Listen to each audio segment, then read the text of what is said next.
Gear Tasting Radio is brought to you by Imminent Threat Solutions. ITS provides knowledge that empowers individuals with indispensable skill sets to explore the world and prevail against all threats. Right now, as a special thank you for all podcast listeners, we're offering 10% off in the ITS store. Simply use the code GTR to save 10% at store.itstactical.com.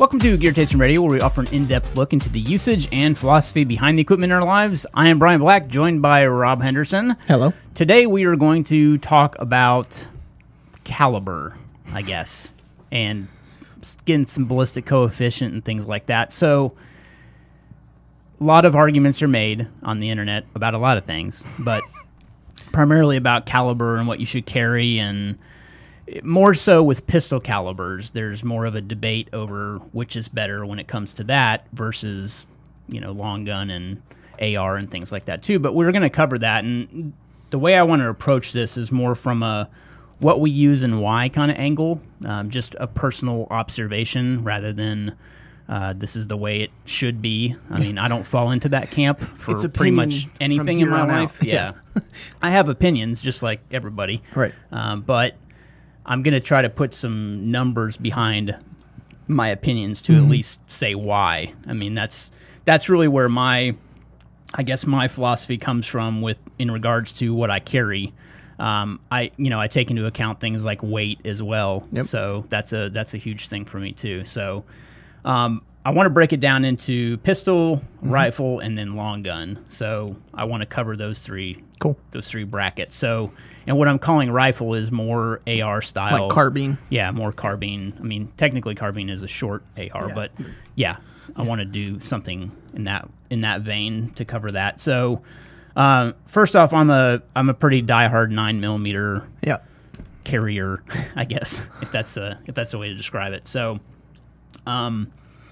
I started shooting 9mm. That's kind of the gun I first learned on. So I do kind of tend to lean towards the round just because of that. I mean, that's not a good reason to stick with something. But however, I've seen 9mm bullets perform very well. I mean, I've never felt the need to step away from that cartridge because of performance or there's never been an argument in my mind that I need to move to something bigger as far as caliber goes when it comes to handgun. Now, there are a lot of people that disagree. A lot of people carry 45. A lot of people carry 40, so on and so forth. But, I mean, I saw an accident when I was really young, more like high school age, with a 22 that almost killed somebody. Yeah. And it was a stray bullet into a stomach. I mean, you know, and the person almost bled out. So, I mean, you can bleed out from pretty much anything. Yeah, I mean, I think the biggest thing is, like, guns are lethal no matter what the caliber. I think a lot of it comes down to shot placement. And like you said, with 9mm, it's not like it underperforms. It all depends on the situation. I know that there are a ton of studies and like testing procedures that people use, and a lot of times it involves clothing, multiple layers, things like that. So it's all situationally dependent. And I think that we've talked in the past about you can't cover every base every time, so you kind of have to whittle down what's going to be like the best overall round. And that's why I think that 9mm is a great round for that, because of its cost, its capacity, like you said, weight. You know, you're able to carry more, but that doesn't mean there's anything wrong with 45. I've had guns of all the calibers, and you know, they're all fun to target shoot and things like that, but I think 9mm is what I settled on for the utility round. Yeah, and I think, I mean, personally too, I think that 9mm is a little more controllable. Now, there's 382, which is pretty much the same diameter bullet as a 9mm. It's very similar in terms of that, but they're still the same kick technically as a 9mm, so you're really not saving anything in terms of that. And I don't really use that metric more when I'm talking about this kind of stuff anyway. I think that you know, the kick from a bullet isn't necessarily a huge factor. I mean, it is a factor just because as someone that used to shoot a SIG and came from double action, single action type gun, I saw the benefits of moving away from that platform and how much better my shooting got because I wasn't dealing with the double action first shot followed by single action shots. So, I mean, there is something to the kick and what it does to your aim and focus. So, yeah, I mean, so first off, so the 9mm is referring to the bullet. So 9x19, 9mm is the actual diameter of the bullet itself. So, and then 19 would be the case length. So that's kind of where those measurements come from. So when we say the two numbers, if you're not familiar with those, that's kind of where they come into play at. And it does matter because, like, I also have a Makarov, which is a 9x18. Yep. So you have to buy the right ammo and stuff. But correct. Yeah. Yep. And so that's kind of, I guess, I want to say more about pistol caliber, but I'm also not too familiar with 40 and 45 because I don't shoot them on a regular basis, and that's just kind of honestly my take on it. Sure. I've never felt the need to step into that. I see the pistol as a short-range platform. Yes. I don't see it as I'm going to shoot something at even 100 yards effectively. I just don't. Yeah. I don't feel that way about the caliber. I don't feel that way about the gun. If I'm carrying a pistol, I'm typically concealing, so I'm not carrying a crap load of rounds. I want to make them count, and I don't want to waste ammo, trying to draw fire or keeping people's heads down. Or it's not for that. You know? And I also think that, especially in the last few years, ammo has really stepped up in capability when it comes to expansion and performance of hollow point rounds or non-full metal jacket rounds. So someone carrying a 9mm with good ammo, I think we've done a video with those guys from DRT. We can put that in the episode intel. But seeing how the bullet performs. Yeah, we shot some ballistic gelatin, and the expansion was just tremendous. And that's still what I carry to this day in my concealed carry gun because of that. I've thought about going with 45 for a suppressed pistol because of the it's under, I think it's under 800 feet per second for the rounds or around there. So the ammo's like naturally subsonic. So that's something I've considered, but that's more for, target shooting, things like that. But I think you made a good point of, it's short range. Yeah. So. And, that's kind of a separate topic that maybe we can get into on a future episode is kind of the supersonic, subsonic type deal with suppressors, because it does make a difference in, if you can keep a round subsonic through its trajectory, it's going to make less noise. So, when it breaks so I'm starting to get into So I was going to say, there's no shortage of research information on ammunition. So if this interests you, just go down the rabbit hole. Because, you can get lost for days reading about specialty calibers and all sorts of stuff. I tend to think 40 is more a law enforcement caliber. I don't know why that's in my brain, but I know a lot of police officers that carry 40 and are mandated to carry 40. Yeah. Just because I feel that the departments feel it's a better round for stopping power. I think that's their logic behind it. But I just know a lot of people in the law enforcement community that swear by 40. So, and then there's, the flip side of that. Like Secret Service uses 45, I believe. I thought it was 357 SIG. Thank you. Yes, 357. I knew it was a big round. I was trying to figure it out. It's just a super penetrating round. I remember being at a old Pat Rogers class when he was still teaching. God rest his soul. I wish Pat was still here. Yeah. Phenomenal instructor. And I remember this one time we had a couple of Secret Service guys in our class, and they were shooting that caliber, and they were some of the best shooters in the class with 357 SIG. And I was like, oh, my God, I can't believe they're shooting that round and they're that accurate. Yeah. But, yeah. It's nuts. That was back in my early days of handgun or pistol and which was rifle a Wednesday. Training. Yeah. No, I can't do those anymore. Anyway, so moving on a little bit from pistol caliber into rifle caliber, 5.56 is typically what an M4 shoots, and that's kind of the the typical AR that people build nowadays is 5.56. Now there is the whole 223 5.56 debate, and I'll clear this up right now to say you can shoot 223 in a 5.56, but you cannot shoot 5.56 in a 223. Yeah. So they are not totally interchangeable, and you really need to kind of figure out what kind of barrel you have before you start buying ammo. That's the most dangerous one, I think, out there. And that's a pressure differential, correct? I'm pretty sure it's a SAMI spec for the actual because you can use a swage to so is it like enlarge. Yeah, it's okay. Man, I'm gonna get stuck on this because I had thought that basically shooting a 5.56 and a 2.23 could overpressure the chamber. Well, maybe because of the neck size or something. It won't fit. That's the thing. Okay. It's not that it will overpressure. I just don't think it fits in the chamber. Gotcha. So you'll have all kinds of issues. Well, you have pretty much one issue. Yeah. And then you won't have any more issues. So. And you'll be getting a new barrel anyway. Yeah. Yeah. If you don't die. Yeah. But anyway, so when it comes to 5.56, kind of the standard with, kind of the M4 military round kind of crowd is either M855 or M193. Those are two of the big rounds that are out there. And M855 used to be way harder to get. That's the green tip ammo, and now you can find it a little easier. Half the time I'm buying ammo, I'm like, oh no, I bought 855. Yeah. Well, and that the only time you run into problems with that is most ranges won't let you shoot that because it's supposedly penetrating ammo. And I did a big article a long time ago on is M855 truly that way. But you could shoot your AK. Yeah. But so I guess when it comes to that, I want to start kind of breaking this into ballistic coefficient too, because I think that's a metric that you need to start looking at when it comes to rifle caliber. With pistol caliber, I'm not so worried about ballistic coefficient because, so first off, ballistic coefficient is what the environment and the environment that your bullet has to overcome to hit the target, I guess is probably a good way to say that. So that factors in everything in the environment? Well, it's the ability to overcome resistance really is more ballistic coefficient. So it's the resistance against the bullet as you shoot it out of the gun. And like I said, pistol is more of a short-range platform, so BC matters less when it comes to that because the bullet's traveling a shorter distance more than likely.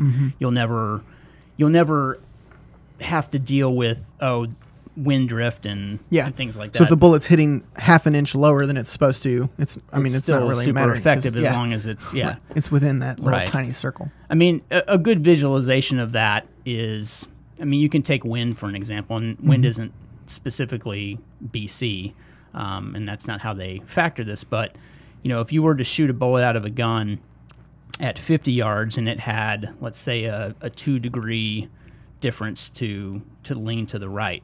Well, 2 degrees at 50 yards is a lot less than 2 degrees at 1,000 yards. Okay, so you're drawing a line, so it's like exponentially getting off. Yeah, so track. If you can imagine a straight line drawn from the shooter to the target at 1,000 yards, and you have a target at 50 yards, and you use a protractor and you draw a 2-degree angle, and you just draw that line straight. It's gonna be like you'll see that by the time it gets to 1,000 yards, it's way to the right. Versus that makes sense. 50 feet, right? Yeah. So what the impact of the resistance is doing to the bullet is less at close distance. That's really kind of where it comes from. But so, like, to give you an example, 9mm is anywhere from like 0.130 to 0.156 for a BC. So that's the G1 BC, and that's typically the one that most people use when they compare ballistic coefficient. And then you get into 5.56, and that's more like 0.266 to 0.304. Now, is that better? It is. Okay. Right. So the higher number, the less impact resistance has on the bullet. Got it. If that makes sense. So it all comes down to, how the bullet's shaped and what the weight is, and there's lots of factors that apply to it. But then when you get into like a 300 black or something like that, that's more towards like a 308 style bullet. You're anywhere from like 0.290 to 0.301, and that's really even including like 308 in a long gun. Okay. And then even though we haven't gotten into the long gun, I still want to talk about the measurement. And then the 6.5 Creedmoor, which is what I shoot in long gun, that BC is like a 0.610, which is insane. Oh, okay. So really, really accurate. And I'll come back to that when we talk about long gun, but that's just to give you a number or a I guess, a metric to go by when you're talking about ammo. And that's kind of one of the reasons that I went with 300, because if you look at BC, there's really not a lot of difference between the BC and 5.56 and 300 black. Sure. So you're not going to get, I don't know, more, I don't know. There's not as much difference in terms of, the ability to hit a target at a certain distance with 300. However, the bullet diameter is way more in a 300 than it is in a 5.56, because you've got basically a 7.62 by 35 cartridge and bullet versus like 5.56 by 4.5. So if you compare those numbers, that again, the 4.5 is the case length, so the 300 black has a shorter case length. It's got a 35 versus a 45. But the bullet itself is a larger diameter bullet. So it's shorter and wider. Yep. Cool. Yep. So that's kind of what led me to 300, is because I feel like my AR platform, when it comes to actually doing something other than target shooting, all I do is hunt hogs. Like that's all I do. And, for self-defense, I may use a shotgun over a rifle in, home invasion type scenario, or if I'm defending my house, pistol, shotgun, and I tend not to lean towards rifle, even though I want to grab a rifle. Yeah. I'm just worried about over penetration in a house. Which is a completely founded thing, because these, especially 5.56, it's a penetrating round. Yeah. I mean, I always worry about that. And I mean, drywall and brick is strong, but these things are moving feet per second wise. Yeah, when you get into like the M855 too, I mean, that's a steel penetrator bullet, so it is going to penetrate a lot better than regular 5.56 will. And now they've even got an A1 model in the M855. It's got a little steel or silver tip on it. Rather than that's that new one. Yeah, rather than a green tip. And that's basically, the big difference there is that it's the yaw angle, meaning like how a bullet is moving or yawing in flight. The M855 depends on that yaw to be in a specific place to penetrate, if that makes sense. Because if it hits it broadside, it's not going to penetrate like it would otherwise. Okay. And the A1 isn't as prone to yaw issues. Tumble. Right. Okay. Well, it's not that it doesn't tumble. It's that it can still penetrate even while it's tumbling, if that makes sense. Okay. Yeah, I'm with it now. So even if it's yawing, it will still penetrate. Check. Okay. Yeah, whereas the regular MA55 green tip has that problem with it. So anyway, and the military is starting to adopt that A1 MA55 cartridge because, realistically, it would be great if they went with 300, because then you'd be kind of battling, what's going on in the war, like a 7.62 by 39. You'd be battling that with a 7.62 by 35 rather than, 5.56. And that's been primarily why, the military has been pushing to, upgrade caliber and things like that, which hasn't really stuck. But now with the A1, they've at least got something better. If they did and they went with 300, then it could get cheaper. Because I think that's one of the issues that I've seen with 300 versus 5.56 is that a lot of the comparison comes down to cost. And there's I think 300 is more expensive personally. No, I know. That's what I meant. Like, right. Okay. I would go with 5.56 over 300 just because of cost, because you can get a lot of cheap 5.56 ammo. The military is big on that. And that's what I was thinking, is if they adopt it, maybe more people will start making 300, and then it would be a little bit more available, I guess. Yeah, so, I guess also I want to mention that I try to stick with as few calibers as possible in my guns. Agreed. So I specifically buy pistols that are 9mm because I have 9mm. I buy guns that are 5.56 because I have 5.56, and I buy guns that are 300 because I like the 300 platform. And I've only just now kind of got into that in the last couple of years with 300. I now have, I guess it's 2 guns that I built with 300. So I would love to transition to that, but I also don't want to leave 5.56. So I'm kind of caught in the middle with that platform. And I got lucky when I started to shoot long gun and I got into precision rifle, because I was able to borrow a buddy of mine's 308, Jason. That's how I kind of got started with precision rifle. I kind of went kicking and screaming into that, but I'm glad I did. I love it, and it's probably one of my favorite things to do, is to actually get into the geeked out math behind, and that's how I learned about ballistic coefficient, was shooting precision rifle, because it really matters when it comes to that platform. Because now if you go back to my example of the 2-degree angle, Now it really matters when you're, talking about 1,000-yard shots. And you're trying to hit that. a small plate. Right. So I've pushed the 6.5 Creedmoor, the 140 grain ELD that I shoot, out to 1,300 yards. So that was my longest shot so far. Man, yeah, that's another zip code. Yeah, it really is. And I got a 1,000-yard shot with the 308, but I actually went through the rifles only class with Jason and a bunch of our other buddies that shoot together.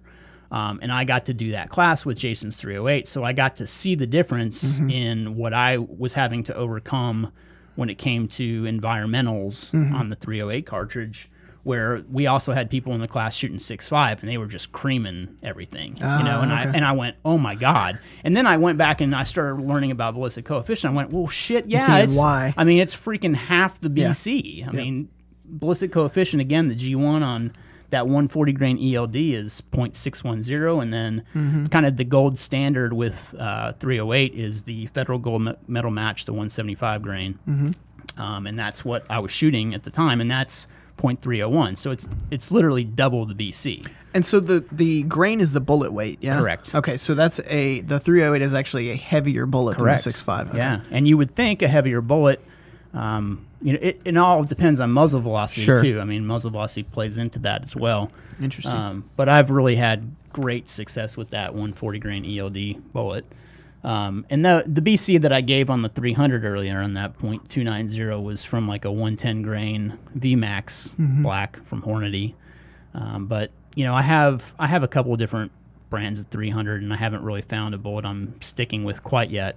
I have some stuff that Silencer Co. made that's 300 black, and obviously it's technically called 300 Blackout AAC. That's kind of the name, and AAC pioneered that, or they pioneered the SAMI spec on it, but 300 actually came from 300 Wildcat and other things way before AAC got into the game with that. So there's so many exotic they didn't really make up the bullet itself. They kind of just got it through to a SAMI spec on it. But anyhow, that's kind of the big take home with that. I think that with BC2 kind of coming back full circle, that the high number means low drag. So high number, low drag. Okay. If you can remember kind of the difference you were asking about that earlier. Yeah, so higher is better, but because of low drag. Yeah. All right, that makes sense. Yeah, so high speed, low drag, high number, low drag, right. So, I mean, that's really kind of the deal, and that's why when I was building a precision rifle, finally, I went with the 6.5 Creedmoor platform because of the increased ballistic coefficient.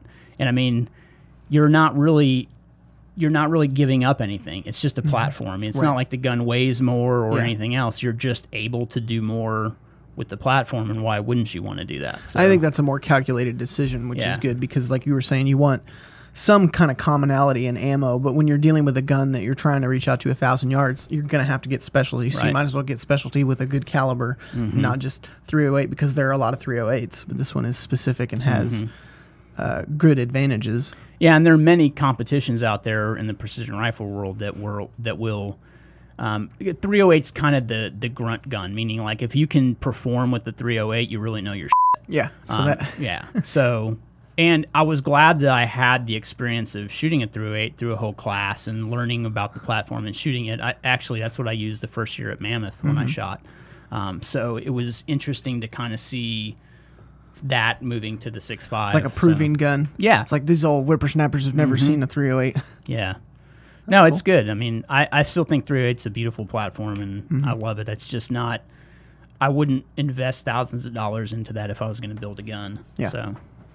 So hopefully that covers some caliber stuff. That's really kind of what I wanted to cover today. And we can really get into things like subsonic ammo and suppressors and things like that. I think that would be a good topic. Yeah, absolutely. Too. So there we go. All right, remember, if you have questions, use the pound tag Gear Chasing on any social media network, and we will find your questions and get them answered. Be sure to subscribe on Apple Podcasts, and while you're there, we would love a 5-star review and a funny review. So if you would like to leave a review, we've been getting a kick out of those, so keep them coming. Thank you for that. Also, leaving that 5-star review will help iTunes show our podcast around to more people, so we very much appreciate it. Please subscribe while you're there. If you're not subscribed, we very much appreciate your subscription.